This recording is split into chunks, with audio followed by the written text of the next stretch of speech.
제가 누가복음을 가지고 이제 그 기도라고 하는 관점으로 이 누가복음을 쭉 지금 하고 있는데, 오늘 18장을 통해서 저와 여러분들이 좀 기도에 대해서 배우는 시간이 되었으면 좋겠습니다. 먼저 1절 우리 같이 한번 읽어볼까요? 자, 같이 읽겠습니다. 시작. 예수께서 그들에게 항상 기도하고 낙심하지 말아야 할 것을 비유로 말씀하여. 자, 예수께서 그들에게 항상 기도하고 낙심하지 말아야 할 것을 비유로 말씀하여. 그러면 지금부터 나오는 그 이야기들이 예수님이 들려주신 그 기도에 대하여 가르쳐 주시려고 이렇게 말씀하시는 내용들이 있겠죠, 그죠? 이 1절이 이끌고 있는 문장을 보니까, 그죠? 그러면 우리는 오늘, 그러니까 지난주까지 주일 낮예배 때 주님이 가르쳐 주신 기도는 기도의 내용이라면, 오늘 28장에 기도할 때 항상 기도하고 낙심하지 말아야 될 것, 그러니까 이거는 기도하는 기도자의 태도를 의미하겠죠, 그죠? 그래서 어쩌면 이 18장은, 그러니까 그동안 주님이 가르쳐 주신 기도를 우리가 시리즈로 강해 설교를 들었던 내용들은 기도의 내용이라면, 오늘 이 18장은 우리가 기도의 방법이라고 이해를 하시고 어떻게 기도해야 될까 하는 것을 우리가 좀 한번 살펴보면서 우리의 기도의 태도, 기도의 자세, 또 어떻게 기도해야 될지를 함께 좀 말씀을 생각해 보도록 하겠습니다. 먼저 1절에 보면 예수께서 그들에게 그랬죠, 그죠? 그들이 누굴까요? 예수님이 지금, 예수께서 그들에게 항상 기도하고 낙심하지 말아야 될 것을 이제 가르쳐 주시려고 하는데, 그들이 도대체 누굴까? 그들이 누구냐 하면 17장 이제 그 20절 말씀부터 보시면, 바리새인들이 하나님의 나라가 어느 때에 임하니까 하고 물었죠, 그죠? 그랬더니 하나님의 나라는 볼 수 있게 임하는 게 아니야. 여기 있다 저기 있다 하고도 못해. 하나님의 나라는 너희 안에 임해. 지난번 우리 한철음 교수님, 우리 신년 새벽에 오셔서 말씀을 전해 주실 때 너희 안에 있느니라 하는 것이 두 가지 의미로 해석이 가능하다고요. 문법이 그렇게 돼 있어요. 하나는 내 속에라는 의미가 있어요, 일단 1차적으로. 그런데 여러분, 우리 신앙이 나만 혼자 독불장군식으로 잘한다고 신앙이 좋은 게 결코 아니에요. 우리 안에라고 하는 그 의미가 헬라어 문법으로 이 해석도 충분히 가능해요. 뭐냐 하면 우리 공동체 안에예요. 우리 학생들이 이제 겨울 캠프로 은혜를 받았어요. 뭐 찬양의 은혜를 받았던, 말씀의 은혜를 받았던, 친구랑 같이 있는 게 좋아서 은혜를 받았던, 어쨌든 은혜를 받았어요. 그러면 내가 은혜 받은 증거가 어디에서 나타나져야 되냐 하면 관계 속에서 나타나져야 돼. 우리 같은 학생부 우리 그 형제 자매들과의 관계 속에서 내가 더 성숙한 그리스도인이 된다거나, 하나님의 통치를 받기를 기뻐하는 그런 신앙 자세 성숙된다거나. 그래서 성령의 열매는 다 인격에 맺혀요. 그러니까 우리의 행위에 맺히는 게 아니고 인격에 맺혀요. 사랑이 없던 사람이 사랑이 풍성해지고, 기쁨이 없던 사람이 맨날 막 투덜투덜하고 막 인상 쓰고 막 부정적이고 했던 사람이 막 기뻐하고 얼굴 표정이 밝아지고, 성령 충만하면 그 사람이 가는 곳마다 좀 분위기가 막 싸늘해지고 이랬는데, 이제는 그 사람이 가는 곳마다 평화가 깃들고. 여러분, 성령의 9가지 열매가 뭐죠? 사랑과 희락, 이게 기쁨이에요. 기쁨, 희락과, 그 다음에요 화평과, 이게 평화예요. 평화. 그러면 진짜 성령이 내 안에서 일하고 계시는 게 분명하면 어떤 현상이 나타나냐 하면 사랑하지 못하던 사람이 사랑하게 되고, 또 기뻐하지 않던 사람이 기뻐하게 되고, 평화를 끼치지 못하던 사람이 평화를 끼치는 사람이 되고, 이렇게 되는 거예요. 예. 그래서 하나님의 나라가 우리 안에, 우리 공동체 안에, 우리 디딤돌 교회 안에 여러분 이루어져야 될 줄로 믿습니다. 그러면서 이제 예수님이 그 사람들에게 그 사람들의 질문했던 의도가 뭐냐 하면 그 세상 끝날에 대한 질문이에요, 사실은. 그러니까 우리 한국 교회가 지금도 오해하고 있잖아요. 하나님 나라에 대해서 죽으면 가는 천국 이렇게 오해하고 있잖아요, 그죠? 그러니까 바리새인들도 똑같은 오해를 하고 있었어요. 근데 예수님이 그 오해를 수정해 주시면서 그들이 질문했던 원래 질문에 대답을 해주셔요. 그게 바로 뭐냐면 우리 17장 22절부터 또 제자들에게 이르시되, 그래서 바리새인들과 제자들이 지금 그들이에요. 18장 1절에 있는 그들에게. 근데 그들이 구체적으로 바리새인들과 제자들인데, 그들이 지금 어떤 그들이냐 하면, 그러니까 어떤 그들에게 기도를 가르쳐 주시려고 하냐 하면, 자 22절, 또 제자들에게 이르시되 때가 이르리니 인자의 날, 이거는 세상 끝날이에요. 예수님께서 이 땅에 재림하시는 날, 말세, 마지막 때, 심판의 날. 그런데 그 심판의 날이 쭉 어디까지 나오냐 하면 17장 37절까지 나와요. 그러니까 17장 37절까지 세상 끝날에 대한 설명이 쭉 있고 18장이 시작되잖아요. 그럼 18장이 뭐냐면 예수께서 그들에게, 그들에게가 뭐냐 하면 바리새인들과 제자들, 즉 세상 끝날에 대한 말씀을 들은 사람들이에요. 그러니까 이 18장은 이렇게 이해하시면 돼요. 예수께서 세상 끝날에 대한 메시지를 들은 그들에게 세상 끝날에 항상 기도하고 낙심하지 말아야 할 것을 비유로 말씀하여, 이렇게 이해를 하시면 되는 거죠. 그러니까 18장을 듣는 청중들은 누구냐 하면, 아하, 세상 끝날 기도를 하되 낙심하지 말고 해야 되는 거구나. 근데 그것을 예수님이 가르쳐 주실 필요가 있었던 거예요. 그래서 이제 그것을 가르쳐 주시는 내용이에요. 근데 저는 오늘 여러분들하고 세상 끝날이 가까운 지금, 오늘 우리가 낙심하지 말고 기도해야 되는 그 기도의 태도, 자세, 방법, 이것을 성경이 오늘 예수님이 친히 가르쳐 주신 그 예수님의 말씀으로 오늘 우리가 어떻게 정리를 하고, 기도 이렇게 해야 되는 거구나, 이것을 세 가지만 딱 말씀을 드릴게요. 우리 학생들 많이 피곤하지? 수련회하고 막 그러느라고, 그치? 그런데 피곤해도 한번 잘 들어봐. 기도 저렇게 하는 거구나, 이게 성경에 나오니까, 그죠? 자, 그러면 먼저 첫 번째, 낙심하지 말고 우리가 항상 기도해야 되는 그 기도의 첫 번째 가르침이 뭐냐 하면 이거예요. 어떤 도시에 하나님을 두려워하지 않고 사람을 무시하는 한 재판장이 있었어요. 그러니까 이 재판장은 좋은 재판장, 나쁜 재판장, 하나님을 두려워하지 않아, 그리고 사람을 무시해. 좋은 재판장, 나쁜 재판장, 나쁜 재판장. 그래서 불의한 재판장이라 그래. 그러니까 야, 이렇게 불의한 사람도 이렇게 하거늘, 이제 이런 뜻이에요, 이게. 근데 그 불의한 재판장이 그 도시에 3절입니다. 한 과부가 있어요. 근데 뭐래요? 자주 그 불의한 재판장에게 가서 내 원수에 대한 나의 원한을 풀어주소서 하고, 어떻게 해요? 자주. 그러니까 이 혼자 사는 과부가 이 불의한, 하나님을 두려워하지도 않고 사람들을 무시하는 그 불의한 재판장한테 자주 찾아가서 내 억울함을 좀 풀어주세요, 나 이것 때문에 억울해요 하고 자주 자기 사정을 말했던 것 같아요.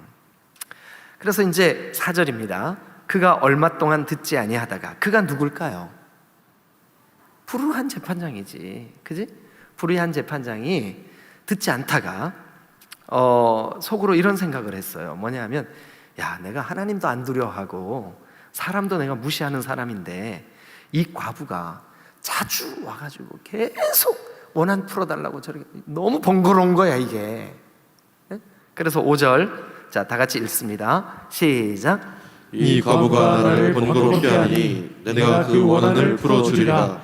그렇지 않으면 늘 와서 나를 괴롭게 하리라 하였느니라. 그러니까 내가 들어줘야지.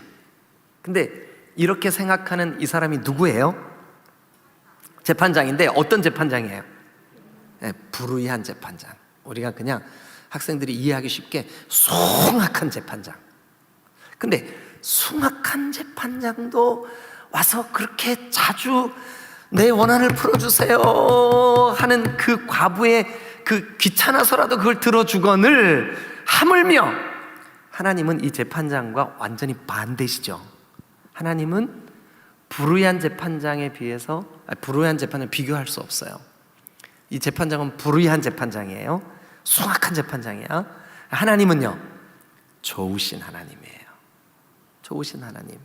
자, 그러면 6절 한번 읽어보세요. 시작. 주께서 또 이르시되 불의한 재판장이 말한 것을 들으라. 불의한 재판장이 말한 거 한번 들어봐.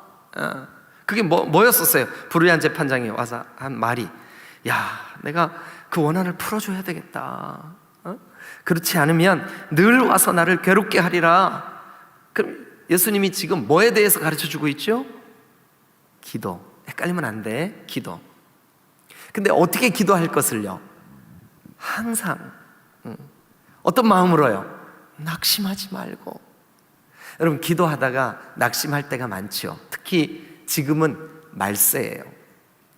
그래서 어떨 때는 우리가 하는 기도가 그냥 허공을 치고 땅에 떨어져 무시되는 것 같은 느낌이 들 때가 있어요. 하나님 왜 안 들어주시는 거예요? 라는 생각이 들 때가 있어요. 다시요, 항상 기도하고 낙심하지 말아야 될 것에 대해서 예수님이 우리에게 가르쳐 주시는데, 누구를 샘플로 보여주고 있을까요? 불의한 재판장. 근데 그 불의한 재판장도 자주 와서 부르짖는 과부의 원한을 풀어줬어요, 안 풀어줬어요? 풀어줬어요. 불의한 재판장도 그러게 하거늘 하물며 좋으신 하나님이 밤낮 부르짖는 그 기도를 들어주지 않겠냐 하시면서 이제 본격적으로 예수님이 기도에 대한 가르침을 주십니다. 자, 하물며부터 뭐라고 되어 있나 한번 보시죠. 자, 목사님들 읽어주세요. 시작. 하물며 하나님께서 그 밤낮 부르짖는 택하신 자들의 원한을 풀어주지 아니하시겠느냐. 그들에게 오래 참으시겠느냐. 자, 하물며, 그 다음에 누가요? 하나님께서. 그러면 이제 하나님께서라고 말할 때는 지금 불의한 재판장, 그 의롭지 못한 재판장도 그 원한을 풀어주거늘 하물며, 이 하물며는 완전한 반전이에요. 예. 이것은 그 앞에 있는 문장, 그러니까 불의한 재판장을 소개한 것과 완전 반대, 뒤집히는 접속사예요. 하물며. 예. 뭐라 그래요? 하나님께서. 하나님은 어떤 분인데요? 불의한 재판장하고는 비교할 수 없는 의로우신 분이요, 사랑이 풍성하신 분이요, 우리를 사랑하시는 분인데, 하물며. 자, 그러면 우리가 어떻게 기도해야 되냐? 일단 1차적으로 1절에 항상 기도해야 되겠죠? 낙심하지 말고 기도해야 되겠죠? 그런데 항상 낙심하지 말고, 여기 지금 몇 절이에요? 아까 띄워놨던 거? 하물며 7절. 예. 7절에 뭐라고 되어 있냐 하면, 자, 그 밤낮 부르짖는 그 기도를 들어주시지 않겠냐? 그럼 우리가 기도를 어떻게 해야 될까요? 밤낮 어떻게 해요? 부르짖어. 그러니까 어떤 사람들이 주여 하고 기도하면, 놀라셨어요? 놀래켜 드릴 마음이 아니었는데 놀라게 해드려서 죄송합니다. 우황청심환 하나씩 사드세요. 근데 주여 막 조롱해. 아니, 하나님이 귀가 어두워서 못 들으시냐? 뭔 그렇게 소리를 질렀어? 실제로 그런 생각들을 하는 사람들이 있어요. 여러분, 물론 우리의 신앙 속에 조용히 차분하게 주님 앞에 기도하는 것도 중요한 기도의 방법이에요. 그러나 오늘 여기 성경은 이렇게 돼 있습니다. 자, 하물며 하나님께서 그 밤낮 뭐하는? 부르짖는. 근데 언제 부르짖는데요? 밤낮. 그러니까 이거는 1절에 어떤 말하고 연결이 돼 있을까요? 항상. 그러니까 밤낮 부르짖는 걸 보니까 낙심해요, 안 해요? 안 해요. 왜요? 아니, 불의한 재판장도 들어주는데 좋으신 하나님이 안 들어주시겠어? 그러니까 밤낮 부르짖는 거죠. 밤낮 부르짖으며 여러분, 응답이 조금 늦어져도 낙심하지 않습니다. 왜냐하면 아니, 불의한 재판장도 들어주는데 의로우시고 좋으신 하나님이 그 밤낮 부르짖는 우리의 기도를 들어주시지 않겠냐고요. 들어주신다. 밤낮 부르짖는 택하신 자들의 원한을 풀어주지 아니하시겠느냐? 답이 뭐예요? 풀어주신다. 자, 그런데 풀어주신다라고 하는 말을 강조하기 위해서 이 문장에 어떤 수식어가 하나 들어가 있냐 하면, 여러분 그 성경 펴놓으셨으면 밑줄을 그으셔야 돼요. 뭐냐 하면, 밤낮 부르짖는 너는 택하신 주의 자녀가 아니냐. 택하신 주의 자녀가 아니냐. 아니, 불의한 재판장도 자기와 상관없는 과부의 기도를 그렇게 들어주는데 하물며 너는 택한 하나님의 자녀가 아니냐. 그런데 밤낮 왜 자꾸 화면에서 그걸 내리시냐고요. 올려놓으시지.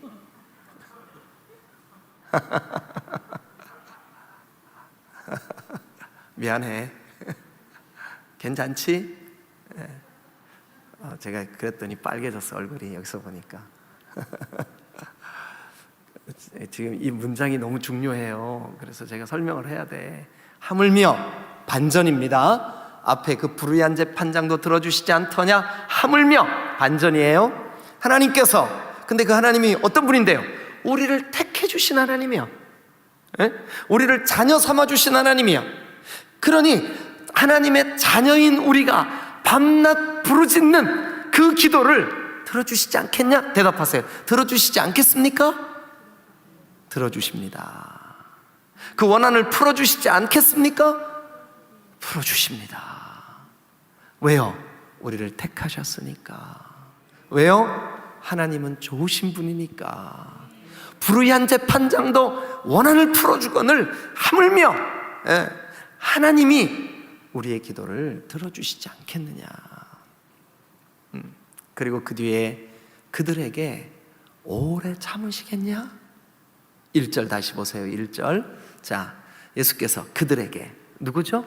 세상 끝날에 대한 징조를 지금 설교를 들은 사람들이에요. 말세를 사는 사람들이에요. 저와 여러분들이에요. 그러니까 마지막 때, 이 세상 끝날이 가까이 다가왔구나 라고 하는 것을 느끼고 있는 우리예요. 그들에게 뭐에 대해서요? 항상 기도하는 그 기도의 태도, 그리고 뭐 하지 말아야죠? 낙심하지 말 것에 대해서. 그리고 이제 7절을 다시 한번 보세요. 하물며 그 하나님께서 그 밤낮 부르짖는 택하신 자들의 원한을 풀어주지 않겠느냐? 그들에게, 어떤 사람들일까요? 1절에 그들이죠.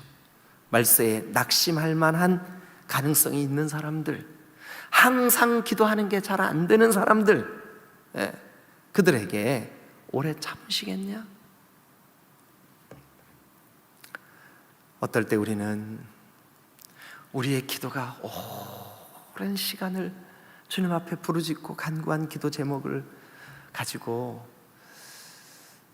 의문을 가질 때가 있어요. 하나님 왜 안 들어주십니까?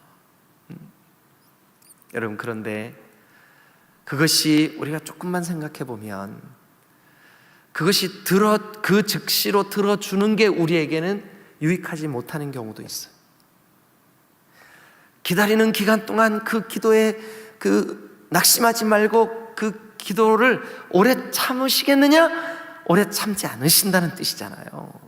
그 응답의 때를 준비하고 계시는 하나님을 나의 아버지로, 나를 택하신 분으로, 불의한 재판장도 들어주는데 우리 하나님 반드시 들어주신다는 믿음을 가지고 하나님을 신뢰하는 그 사람에게 우리 하나님 들어주실 줄로 믿습니다. 그럼 우리가 여기에서 한번 말씀을 좀 정리를 해보죠. 일단 우리가 낙심하지 말고 항상 부르짖어 기도해야 되는구나.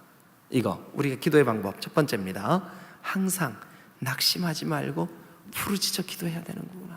그 이유는 제가 이미 말씀드렸어요. 왜요? 하나님 좋으신 분이니까. 불의한 재판장과 하나님을 이 문장 속에서 지금 이 문맥이 그래요. 비교해주고 싶은 거예요. 지금 이 불의한 재판장도 이렇게 귀찮아서라도 들어주거늘 이 좋으신 하나님이 기꺼이 들어주시지 않겠냐, 이거 지금 설명하는 거죠. 그러면서 우리에게 너희는 그 불의한 재판장 입장에서 볼 때 귀찮아하는 과부가 아니야. 너희는 하나님이 택하신 하나님의 자녀들이야. 할렐루야, 할렐루야, 아멘.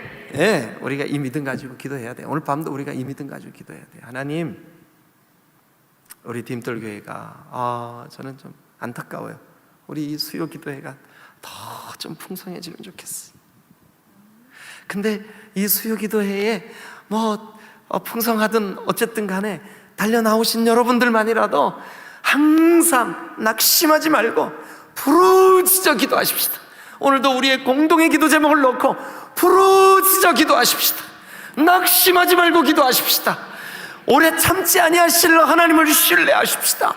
왜냐하면 그분은 우리에게 아버지시며, 그분은 우리를 택하신 분이시며, 그분은 의로우신 분이시며, 불의한 재판장과는 비교할 수 없을 만큼 우리의 좋으신 하나님이시기 때문에 우리에게 오래 참지 않으실 줄로 믿습니다.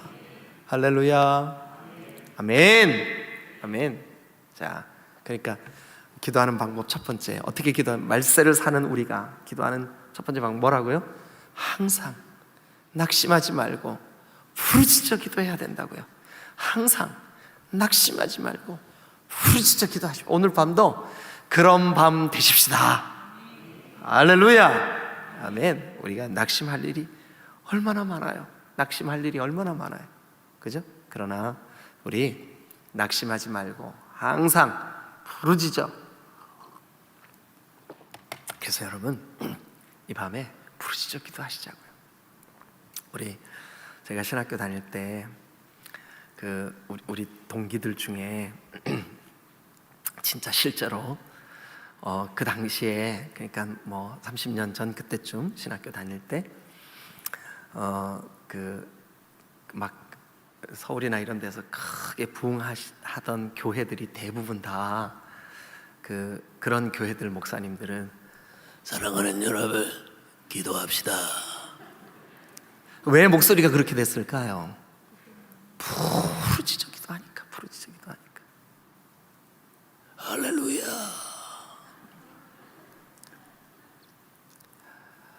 김춘기 목사님도 그러셨고요, 오관성 목사님도 그러셨고요. 근데 그 어른들의 그 영성을 우리가 따라갈 수가 없어. 내가 생각해도 내가 몸을 너무 사려.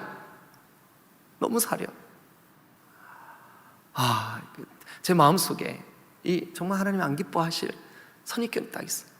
나 이거 성대 결절로 수술했는데, 제가요 우리 딤돌교회 오기 한 1년 전쯤 성대 결절이 왔어요. 막 부흥회 다니고 막 그냥 목을 안 아끼고 막 이랬었거든요. 그랬었는데 결절이 왔어요. 근데 이거 성대 결절이 건국대학병원이 되게 유명해요. 근데 충주에 건국대학교가 있잖아요. 그래서 건국대학병원이 충주에 있거든요. 근데 거기에 교수님이 성대 결절로는 권위자예요. 그래서 소개를 받아가지고 추천을 받아서 갔더니 이분이 목사님 이거 빨리 수술해야 됩니다. 그러는 거예요. 그래가지고 수술을 했죠. 그때부터 제 마음속에 야, 너 성대 약해. 네가 성대 결절 있어. 그러니까 기도가 막히는 거야. 야, 이거 안 되는데. 제 마음속에 하나님, 항상 기도하며 낙심하지 않고 부르짖게 해주옵소서. 예, 이 마음이 생기더라고요. 자, 여러분, 우리 첫 번째 우리가 말세를 사는 말세에 우리가 기도해야 되는 방법, 항상 낙심하지 말고 부르짖어 기도해야 될 줄로 믿습니다. 제가 이제 두 번째. 자, 이제 학자들에 따라서 지금 이 주제는 기도와 상관이 없습니다라고 얘기하는 학자들도 있어요. 그런데 그 뒤에 문장이 9절부터 14절까지, 이것은 바리새인과 세리가 성전에 올라가서 이제 기도하는 장면인데, 사실은 이것은 어떤 기도의 방법이라기보다는 기도의 태도에 대한 내용을 다루고 있어요. 그래서 아마 1절부터 8절에 있는 내용과, 그러니까 8절까지를 이끄는 문장이 1절이잖아요. 1절, 그죠? 예수께서 그들에게 항상 낙심하지 말고 기도해야 될 것에 대하여 비유로 말씀하신 그 내용은 1절부터 8절까지 끝난다, 이렇게 돼 있어요. 근데 헬라어 원어로 된 문장을, 구조를 보면 이게 그렇게 칼로 긋듯이 딱 나누어지는 문단이 아니에요. 왜 그러냐면 우리말 번역 성경도 보면 느낄 수 있어요. 자, 9절 보세요. 뭐라고 시작해요? 접속사가 뭐예요? and예요. and. 그리고 우리 번역에는 뭐라고 돼 있을까요? 또, 그렇게 돼 있어요. 또. 그러니까 앞에 1절부터 8절까지 기도에 대해서 설명을 하시고, 또, 그러니까 또 뭐에 대해서 설명하실까요? 그렇지. 야, 우리 학생들 오니까 너무 좋다. 잘하네.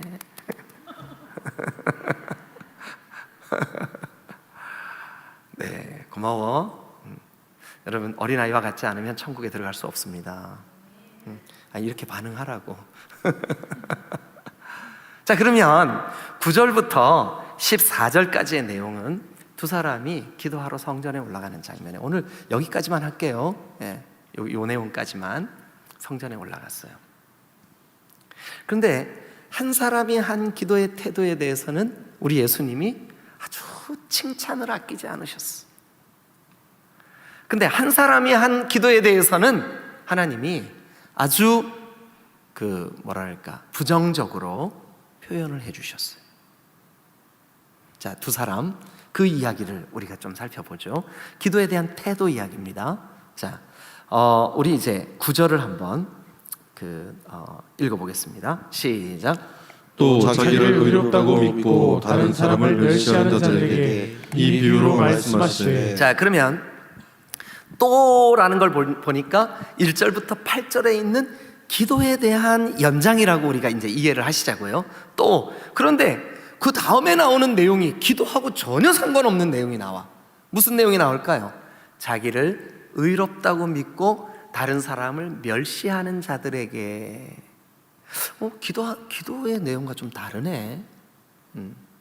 그래서 이제 좀 이 본문이 의견이 나뉘어지는 것 같아요. 그런데 사실은 이 9절부터 14절도 기도에 대한 내용이에요.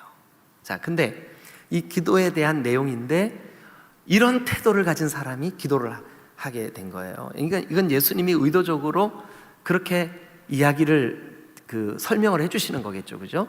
근데 거기 보니까 자기를 의롭다고 믿고, 내가 맞아, 내가 옳아, 내 생각이 맞아, 나는 의로워, 그렇게 믿고 있는 거예요. 그런데 자기는 나는 의로워. 근데 그 자기 의를 가지고 어떻게 하냐면 다른 사람은 뭐 한대요? 멸시한대. 그러니까 다른 사람을 야, 너 왜 이렇게 믿음이 없냐? 뭐 예를 들면 이런 거죠. 그러니까 다른 사람을 멸시하는 태도, 또 자기를 의롭다고 믿는 태도. 여러분, 저도 사실은 목회하면서 자기의가 강한 사람하고는 참 대화하기가 힘들어요. 관계가 깊어질 수가 없어. 근데 겸손히 자기를 낮추는 사람, 그런 사람은요, 그냥 가까워지는데 아무런 어려움이 없어요. 예. 근데 자기 의가 강하고 그래도 내가 말이지 이런 가치관을 가지고 있는 사람, 여기 지금 예수님은 이렇게 말해요. 자기를 의롭다고 믿고 다른 사람을 멸시하는 자. 그러니까 자기가 그래도 내가 이 정도는 되니까 막 이렇게 하니까 다른 사람에 대해서는 어떻게 할까요? 멸시하겠죠.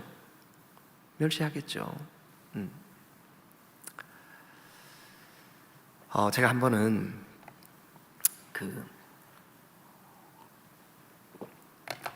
대전에 그런 데가 있더라고요. 나중에 신방하다 보니까 우리 교회 성도 중에도 거기 근무하시는 분이 있더라고요. 국방과학연구소. 근데 거기가 밖에서 보면 아무것도 없는 것 같아. 그냥 골짜기 같아. 저 앞에 도솔산 같아요. 근데 거기를 이렇게 길을 따라 쭉 가보니까 첫 번 그 위병소, 그러니까 대문이 있어요. 근데 거기에 저보고 신분증 꺼내주세요. 또 뭐 해주세요. 거기서 검사를 하는데 한 15분쯤 걸려요. 네. 나 여기 지금 설교하러 왔는데 그렇게 얘기해도 소용없어. 그리고 이제 그 다음 단계를 거치니까 또 저를 검문을 또 하는 거예요. 그래서 들어갔어요. 들어갔는데 마침 국방과학연구소 점심시간이었었어요. 수백 명의 사람들이 오고 가는데 다 박사들이야. 그것도 과학 박사들이야.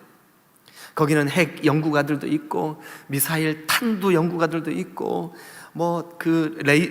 레이더망 레이더 연구가, 정말 자타가 공인하는 날고 기는 사람들이 다 모였어. 거기 국방과학연구소에. 근데 진짜 독특한 사람 한 사람 봤어요. 누구냐 하면 소련의 선교사님 아들인데 24살에 우리나라 최초로 24살에 우주 광학 렌즈라 그러거든요. 광학. 그러니까 이제 전쟁할 때 적진을 얼마나 빨리, 지금 GPS 이런 거 있잖아요, 그죠? 위성에서 이렇게 그런 거 보고 하는 거, 그런 계통에 소련이 굉장히 앞서 있대요. 근데 이 부모님이 소련의 선교사님이야. 소련에서 태어났어요. 근데 이 아이가 등치도 조만해. 나만 해. 내가 좀 작은가? 나는 작지는 않은데. 그러니까 하여튼 근데 나만 해. 근데 24살밖에 안 됐어. 근데 이 아이가 PhD 박사를, 그것도 과학, 그것도 우주에서 아주 세밀한 그 사진을 찍어낼 수 있는 그 과학 기술로 박사학위를 받은 거예요. 그래가지고 한국 정부가 그 아이를 스카웃을 한 거예요. 그래서 국방과학기술대학에서, 저기 국방과학기술연구소에서 이 연구를 하고 있는 거예요. 근데 아버지가 선교사님이다 보니까 신앙이 너무 좋은 거예요. 그래가지고 이제 그 예배 시간이 됐는데, 그날 그 국방과학연구소 안에 예수 믿는 사람들이 점심시간을 이용해가지고 잠깐 모여서 예배를 드리는 거예요. 그런데 한 60여 명 모였더라고. 근데 제가 그날 설교자로 초청을 받았어요. 근데 그 60여 명 100% 한 명도 예외 없이 다 과학 박사들이야. 근데 그 아이가 저를 심부름을 처음부터 끝까지 명찰 하나 달고, 목사님 뭐 필요하세요? 어떻게 하세요? 계속 심부름. 악보 갖다 주고 이렇게 제가 이제 들어가면서 이렇게 저에 대한 어떤 신원 조사를 할 때 이 아이가 옆에 와가지고 저를 돕고 계속. 그래서 나는 거기서 심부름하는 아이인 줄 알았어. 근데 나중에 보니까 박사님이요. 우리나라에서 가장 어린 나이로 그 분야의 박사학위를 받은 최초의, 그래서 아주 주목할 만한 그런 아이예요. 근데 너무너무 겸손한 거예요, 이 아이가. 목사님, 우리 아버지는요 러시아에서요 선교사님이에요. 저는요 나중에 제가 우리 조국을 위해서 할 수 있는 일 하고요, 저 나중에 선교사 할 거예요. 저는 그때 그 예배를 한번 드리고요, 그 아이에 대한 생각이 늘 제 마음속에 있어요. 어떻게 이렇게 겸손할 수가 있죠? 자기 그 정도 됐는데, 스펙이. 그런데 여러분, 여기 보니까 자기의 때문에 다른 사람을 여기 보니까 뭐라 그랬어요? 멸시하는 자.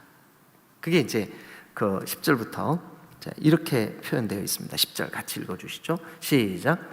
두 사람이 기도하러 성전에 올라가니 하나는 바리새인이요 하나는 세리라. 자, 그러면 하나는 바리새인, 하나는 세리. 그럼 바리새인의 기도하는 모습을 한번 보시죠. 자, 시작. 바리새인은 서서 따로 기도하여 자, 그러면 서서 따로 기도하는 이유가 뭘까요? 그걸 이제 우리가 한번 찾아보시자고. 11절 계속 읽으세요. 시작. 하나님이여, 나는 다른 사람들 곧 토색, 불의, 간음하는 자들과 같지 아니하고 이 세리와도 같지 아니함을 감사하나이다. 하나님, 나는 최소한 이 사람들과는 좀 다릅니다. 이 사람들과 같지 않아서 감사합니다. 그럼 따로 서서 기도하는 이유가 뭐예요? 나 니들과 부류가 좀 달라. 그러니까 뭐와 연결돼 있어요? 9절에 자기를 의롭다고 믿는 것과 연결돼 있는 거예요. 자기를 의롭다고 믿는 사람의 기도는 어떤 기도냐? 사람들에게 보이려고 하는 기도예요. 여러분, 신앙에서 내가 다른 사람에게 보이려고 하는 그 순간 우리는 율법주의에 빠질 수밖에 없어요. 진심으로 주님을 사랑하시기를 주님의 이름으로 축원합니다. 우리의 신앙의 본질적인 목표, 하나님을 사랑하는 겁니다. 여러분, 다른 사람에게 보이려고 하면 그 기도는 하나님 들으실 수가 없어요. 그래서 그 다음 보면 이렇게 돼 있습니다. 자, 12절 시작. 나는 일에 2번씩 금식하고 또 소득의 11조를 드리나이다 하고. 금식과 11조, 여러분 크게 대답하세요. 좋은 거예요? 나쁜 거예요? 좋은 거예요. 해야 돼요? 하지 말아야 돼요? 해야 돼요. 그런데 안타깝지만 이 사람은, 자, 여기 보니까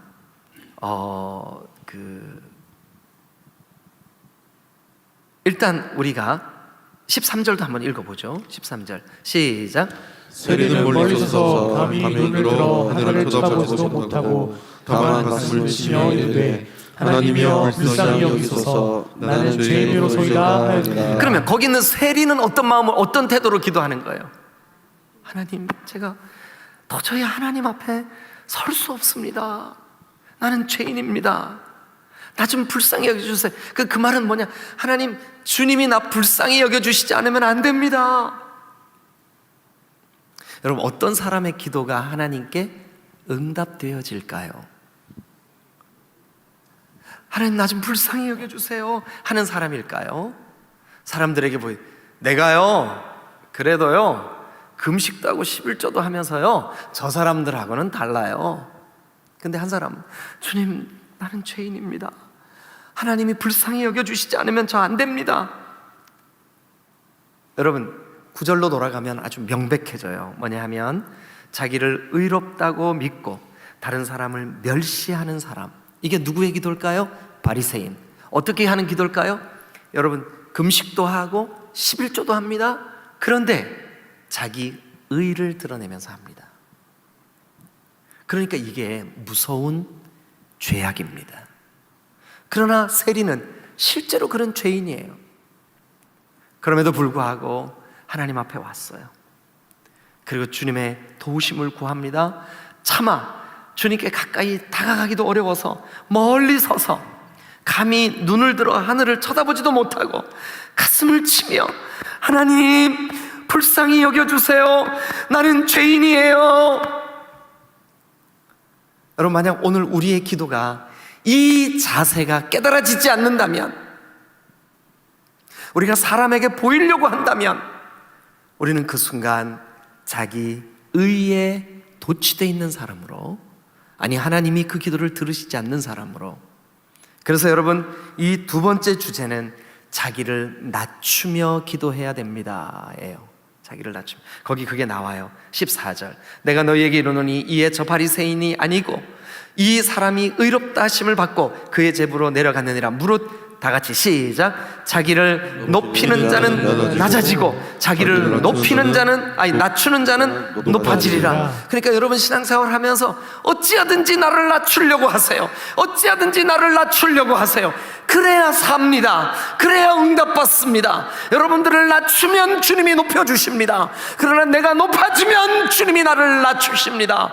여러분, 우리가 정말로 주님 앞에서 응답받는 기도를 하기 위하여 중요한 기도의 태도 있습니다. 자기 의를 내세우지 말고 사람에게 보이려고 하지 말고 자기를 낮출 때 주님 우리를 높여주실 줄로 믿습니다. 우리를 응답해 주실 줄로 믿습니다.